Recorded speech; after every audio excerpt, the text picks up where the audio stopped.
السلام علیکم، میں نعیم ارشد آج خلاصہ تفسیر قرآن کے پارہ نمبر 2 کے ساتھ آپ کی خدمت میں حاضر ہوں۔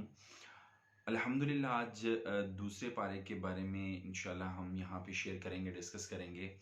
اس پارے میں بھی سورہ بقرہ ہی ہے۔ گزشتہ روز آپ نے سنا تھا کہ اللہ تعالیٰ نے آل ابراہیم کی ایک شاخ بنی اسرائیل کو جو دنیا کی امامت عطا کی تھی، پھر ان کی سرکشیوں کے سبب انہیں اس منصب جلیلہ سے معزول کر دیا گیا۔ دوسرے پارے میں سورہ بقرہ کا جو حصہ بیان ہوا ہے، اس میں امامت عالم کا عظیم منصب آل ابراہیم کی دوسری شاخ بنی اسماعیل یعنی جناب محمد صلی اللہ علیہ وآلہ وسلم اور آپ کی امت کو عطا کرنے کا اعلان ہے۔ دوسرے پارے کو مضامین کے اعتبار سے 3 بڑے حصوں میں تقسیم کیا جا سکتا ہے۔ جو پہلا حصہ ہے جو میں شیئر کرنے جا رہا ہوں، پارے کے آغاز میں بتایا کہ امامت عالم کے اس عظیم منصب پر آل ابراہیم کی دوسری شاخ بنو اسماعیل یعنی محمد صلی اللہ علیہ وآلہ وسلم اور آپ صلی اللہ علیہ وآلہ وسلم کی امت کو سرفراز کر دیا گیا ہے۔ اس منصب جلیلہ کی تبدیلی بڑی نشانی کے طور پر امت محمدیہ کا قبلہ تبدیل کر دیا ہے۔ قبلہ اول مسجد اقصیٰ کی تعمیر بنی اسرائیل کے سربراہ سیدنا یعقوب علیہ السلام کی تھی اور بنی اسرائیل نے اسے ذاتی اور خاندانی جاگیر سمجھ رکھا تھا۔ بنی اسرائیل کو منصب امامت سے معزول کرنے کے ساتھ ہی ان کی تعمیر کردہ مسجد اقصیٰ کا قبلہ ہونے کا یہ اعزاز ختم کر کے کعبۃ اللہ کو یہ احترام عطا کر دیا جسے بنی اسماعیل کے بابا اسماعیل علیہ السلام اپنے والد ابراہیم علیہ السلام کے ساتھ مل کر تعمیر کیا تھا۔ یہ دونوں باتیں تورات میں یہود کو بتا دی گئی تھی کہ اگر تم اپنی حرکتوں سے باز نہ آئے تو نبوت تمہارے بھائیوں کو دے دی جائے گی، اور جب منصب تبدیل ہوگا تو قبلہ بھی تبدیل کر دیا جائے گا۔ اللہ تعالیٰ نے فرمایا سورہ بقرہ کی آیت 143 میں، اور اسی طرح ہم نے تمہیں سب سے بہتر بنایا تاکہ تم لوگوں پر شہادت دینے والے بنو اور رسول تم پر شہادت دینے والا بنے۔ اس آیت کے شروع میں وَكَذَلِكَ کا لفظ آیا ہے جس کا معنی ہے اسی طرح، یعنی جس طرح پہلے بنی اسرائیل کو منصب امامت پر فائز کیا تھا، اسی طرح ہم نے تم کو امت وسط یعنی سب سے عمدہ اور بہترین امت بنایا ہے، اور تمہاری گواہی پر پہلے انبیاء اور ان کی امتوں کے فیصلے ہوں گے۔ حدیث میں آتا ہے کہ میدان محشر میں نوح علیہ السلام اور ان کی امت کو لایا جائے گا۔ نوح علیہ السلام کہیں گے کہ میں نے انہیں 950 برس تک دعوت دی لیکن انہوں نے تسلیم نہیں کیا۔ جب قوم سے پوچھا جائے گا تو وہ اس بات کا انکار کر دیں گے کہ نوح علیہ السلام نے انہیں دعوت توحید دی تھی۔ پھر امت محمد صلی اللہ علیہ وآلہ وسلم کی گواہی پر نوح علیہ السلام کے حق میں فیصلہ کیا جائے گا۔ قبلہ اس جگہ اور مقام کو کہا جاتا ہے جس کی طرف رخ کر کر نماز ادا کی جاتی ہے، جانوروں کو ذبح کیا جاتا ہے، مردوں کو قبروں میں اس کے رخ پر لٹایا جاتا ہے، اس کی طرف منہ یا پیٹھ کر کے قضائے حاجت کرنا اور اس کی طرف تھوکنا منع ہے۔ اس کے علاوہ بھی دین کے بہت سے معاملات قبلہ سے تعلق رکھتے ہیں۔ قبلہ کسی بھی قوم کی ذہنی اور عملی جہت کا تعین کرتا ہے اور ملتوں کی علامت اور نشانی ہوتی ہے۔ تعمیر کعبہ سیدنا ابراہیم علیہ السلام اور سیدنا اسماعیل علیہ السلام نے مل کر کعبۃ اللہ کی تعمیر فرمائی تھی اور اسے اسلام کے 5ویں رکن حج کا مرکز قرار دیا تھا۔ ان کے 40 برس کے بعد سیدنا یعقوب علیہ السلام نے مسجد اقصیٰ کی بنیاد رکھی۔ اسے مسلمانوں کے لیے قبلہ یعنی نماز کی جہت قرار دیا گیا، اس لیے یہود، عیسائی اور مسلمانوں کا مشترکہ طور پر قبلہ بیت المقدس یعنی مسجد اقصیٰ تھی۔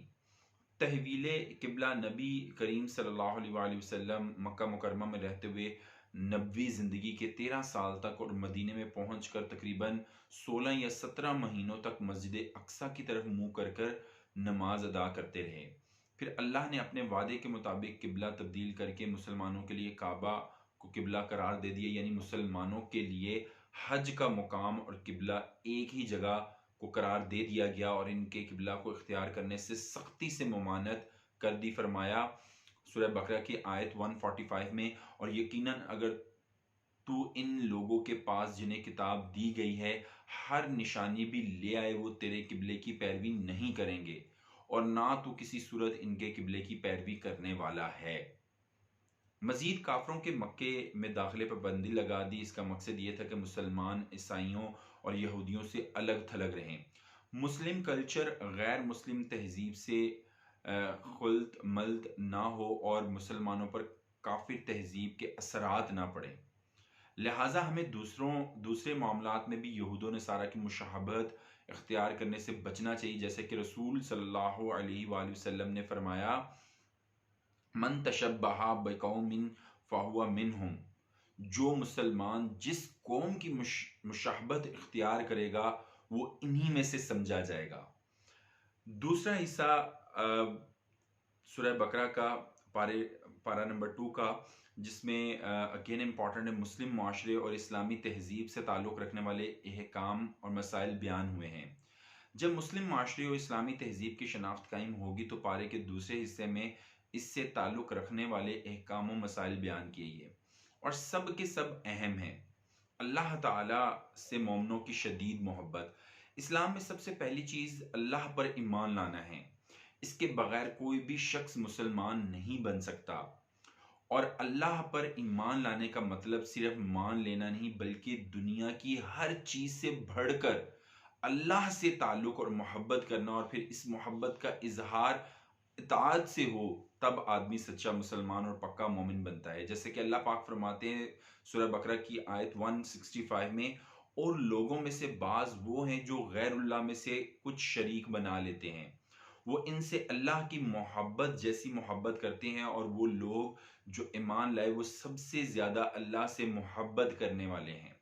یعنی مومن سب سے زیادہ اپنے رب سے محبت کرتے ہیں، جبکہ مشرک اللہ کی بجائے سب سے زیادہ اپنے پیروں فقیروں سے کرتے ہیں، اور یہ سمجھتے ہیں کہ قیامت کے دن یہ ہمارے کام آئیں گے، جبکہ قیامت کے دن جب وہ عذاب دیکھ لیں گے تو ان کی محبت اور تعلق کا صاف انکار کر دیں گے۔ ارشاد باری تعالیٰ ہے سورہ بقرہ کی آیت 166، جب وہ لوگ جن کی پیروی کی گئی تھی ان لوگوں سے بالکل بے تعلق ہو جائیں گے جنہوں نے پیروی کی، اور وہ عذاب کو دیکھ لیں گے، اور ان کے پاس اور ان کے آپس کے تعلقات بالکل منقطع ہو جائیں گے۔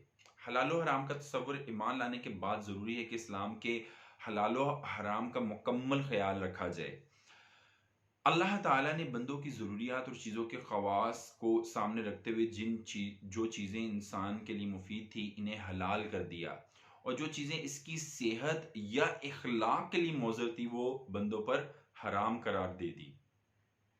سورہ بقرہ کی آیت 158 میں اللہ پاک فرماتے ہیں، اے لوگو، ان چیزوں میں سے جو زمین میں ہیں حلال پاکیزہ کھاؤ، اور شیطان کے قدموں کی پیروی مت کرو، بے شک وہ تمہارا کھلا دشمن ہے۔ اس آیت میں حلال اور پاکیزہ چیزیں کھانے کا حکم دیا اور شیطان کی پیروی سے منع کیا گیا ہے، کیونکہ شیطان عام طور پر انسان پر اسی راستے سے حملہ آور ہوتا ہے، انسان کو حرام کی طرف راغب کرتا ہے۔ جس نقصان سے بچانے کے لیے اللہ نے بندوں پر چیزوں کو حرام قرار دے دیا، اس سے دوچار کر دیتا ہے۔ شیطان کا پہلے انسان یعنی آدم علیہ السلام پر پہلا حملہ اسی راستے سے تھا کہ اللہ تعالیٰ انہیں ایک درخت کا پھل کھانے سے منع کیا، اور شیطان نے وہی پھل کھانے پر انہیں آمادہ کر لیا، نتیجتاً انہیں جنت سے نکال دیا گیا۔ لہٰذا ایمان لانے کے بعد سب سے اہم چیز حرام سے پرہیز کرنا ہے۔ مزید فرمایا سورہ بقرہ کی آیت 172 میں، اے لوگو جو ایمان لائے ہو، ان پاکیزہ چیزوں میں سے کھاؤ جو ہم نے تمہیں عطا فرمائی ہیں، اور اللہ کا شکر کرو اگر تم صرف اس کی عبادت کرتے ہو۔ پھر اللہ تعالیٰ نے حرام کی تفصیل بیان کرتے ہوئے فرمایا سورہ بقرہ کی آیت 173 میں، اس نے تو تم پر صرف مردار اور خون اور خنزیر کا گوشت اور ہر وہ چیز حرام کی ہے جس پر غیر اللہ کا نام پکارا جائے، پھر جو مجبور کر دیا جائے اس حال میں کہ نہ بغاوت کرنے والا ہو نہ حد سے گزرنے والا ہو تو اس پر گناہ نہیں، بے شک اللہ بے حد بخشنے والا نہایت رحم کرنے والا ہے۔ اصل نیکی کیا ہے؟ بہت سارے لوگ محض مسلمان ہونے اور قبلے کے احترام کو کافی سمجھ لیتے ہیں، اعمال میں کوتاہی کرتے ہیں اور سمجھتے ہیں کہ یہی محبت اور احترام ہی ہماری نجات کے لیے کافی ہوگا۔ اللہ تعالیٰ نے فرمایا آیت 177 میں، نیکی یہ نہیں کہ تم اپنا منہ مشرق اور مغرب کی طرف پھیرو، اور لیکن اصل نیکی اس کی ہے جو اللہ، یوم آخرت، فرشتوں، کتاب اور نبیوں پر ایمان لائے اور مال دے اس کی محبت کے باوجود قرابت والوں اور یتیموں، مسکینوں، مسافر، مانگنے والوں کو اور گر اور گرنے چھڑانے میں، اور نماز قائم کرے، زکوٰۃ دے، اور جو اپنا عہد پورا کرنے والے ہیں جب عہد کریں، اور خصوصاً جو تنگ دست اور تکلیف میں اور لڑائی کے وقت صبر کرنے والے ہیں، یہی لوگ ہیں جنہوں نے سچ کہا اور یہی بچنے والے ہیں۔ یعنی کہ سچے مومن وہی ہیں جو رسمی مسلمان نہیں بنتے، بلکہ ان کی زندگیوں میں اصل اہمیت ایمان، عبادات اور حقوق کی ادائیگی ہوتی ہے۔ قتل کا قصاص لینے کا حکم مدینے میں پہنچ کر رسول صلی اللہ علیہ وسلم نے اسلامی معاشرے کی بنیاد رکھی۔ اس حوالے سے اس صورت میں کئی احکام دیے گئے، ان میں سب سے پہلے امن قائم کرنے اور انسانی جانوں کا تحفظ کرنے کے لیے قتل کی سزا قتل رکھی ہے، جسے قصاص کہا جاتا ہے۔ ارشاد باری تعالیٰ ہے سورہ بقرہ کی آیت 178، اے لوگو جو ایمان لائے ہو، تم پر مقتولوں میں بدلہ لینا لکھ دیا گیا ہے۔ اگر مقتول کے ورثاء اپنی مرضی سے قاتل کو معاف کر دیں یا وہ دیت لے لیں تو پھر ورثاء کی رضامندی کے مطابق فیصلہ کیا جائے گا، ورنہ قتل عمد کی اصل سزا قتل ہی ہے۔ مزید فرمایا سورہ بقرہ کی آیت 179 نے، اور تمہارے لیے بدلہ لینے میں ایک طرح کی زندگی ہے، اے عقلو والو، تاکہ تم بچ جاؤ۔ یعنی یہی وہ طریقہ ہے جس سے تمہاری جانیں محفوظ رہ سکتی ہیں۔ دوسری بات یہ کہ اللہ کے احکام پر عمل کرنا باعث برکت ہے۔ رمضان کے روزے فرض ہیں۔ اللہ تعالیٰ نے فرمایا آیت 183 میں سورہ بقرہ کی، اے لوگو جو ایمان لائے ہو، تم پہ روزے رکھنا لکھ دیا گیا ہے جیسے ان لوگوں پر لکھا گیا جو تم سے پہلے تھے، تاکہ تم بچ جاؤ۔ مزید فرمایا آیت 185 میں، رمضان کا مہینہ وہ ہے جس میں قرآن اتارا گیا، جو لوگوں کی سراسر ہدایت کی اور حق و باطل میں فرق کرنے کی واضح دلیلیں ہیں۔ تو تم میں سے جو اس مہینے میں حاضر ہو وہ اس کا روزہ رکھے، اور جو بیمار ہو یا کسی سفر پہ ہو تو دوسرے دنوں سے گنتی پوری کرنا ہے۔ البتہ رمضان کی راتوں میں کسی قسم کی کوئی پابندی نہیں۔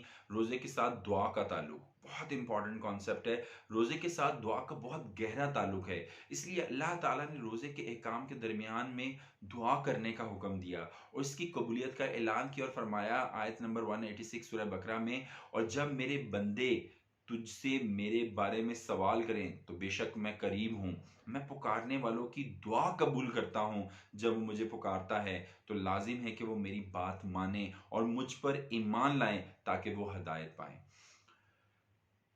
رشوت ستانی حرام ہے۔ رشوت معاشرتی بنیادی کو کھوکھلا کر دیتی ہے، اس لیے اسلامی معاشرے میں رشوت لینے اور دینے اور اس کے ذریعے بننے سے منع کیا گیا ہے۔ چنانچہ اللہ تعالیٰ نے فرمایا 188 آیت میں، اور اپنے مال آپس میں باطل طریقے سے مت کھاؤ اور نہ انہیں حاکموں کی طرف لے جاؤ تاکہ لوگوں کے مالوں میں سے ایک حصہ گناہ کے ساتھ کھا جاؤ، حالانکہ تم جانتے ہو۔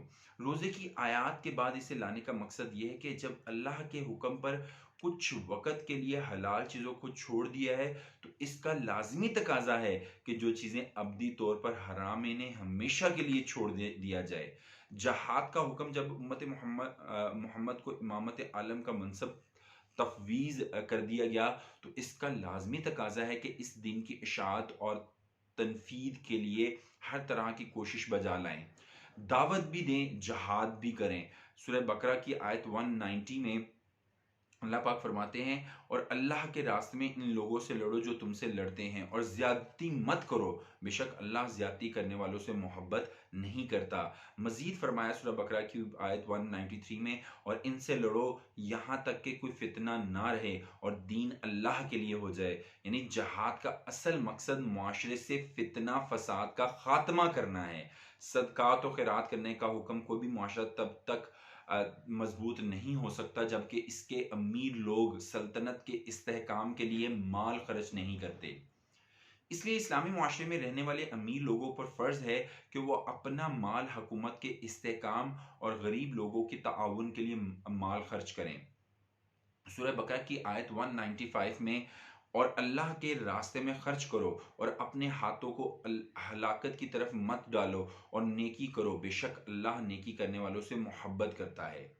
ایک جنگ میں ایک مسلمان نوجوان کافروں کی صفوں میں گھس گیا اور شہید کے رتبے پر فائز ہو گیا۔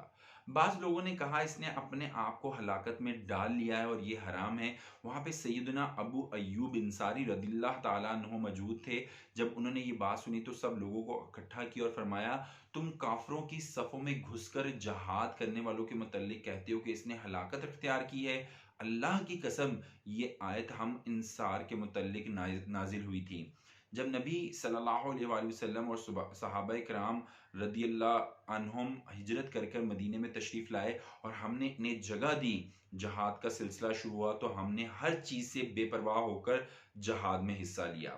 اس سے ہمارے کھیت باغات اور تجارت تباہ ہو گئی تو ہمارے کچھ لوگوں نے سوچا کہ اب اسلام مضبوط ہو گیا ہے، اب ہم جہاد کو چھوڑ کر کچھ وقت اپنی تجارت اور کھیت کھلیانوں کو دیں تاکہ انہیں درست کر لیں۔ تب اللہ تعالیٰ نے یہ آیت نازل فرمائی۔ اس کا مطلب یہ ہے کہ جہاد اور دین کو چھوڑ کر دنیا میں پڑو گے تو گویا تم اپنے آپ کو ہلاکت میں ڈال لیا، لہٰذا ہرگز تمہیں ایسا نہیں کرنا چاہیے۔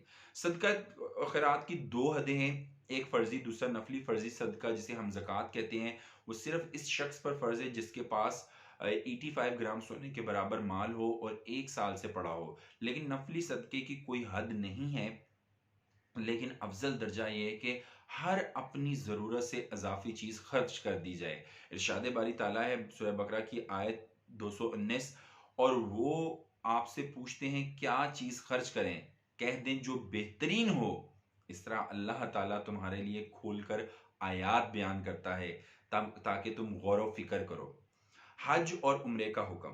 حج اور عمرے میں بھی عبادت ہے اور یہ عبادت بیت اللہ میں ادا کی جاتی ہے اور وہاں پہنچنے کے لیے مال کی ضرورت ہے، لہٰذا صاحب استطاعت مسلمانوں پر حج فرض کیا گیا۔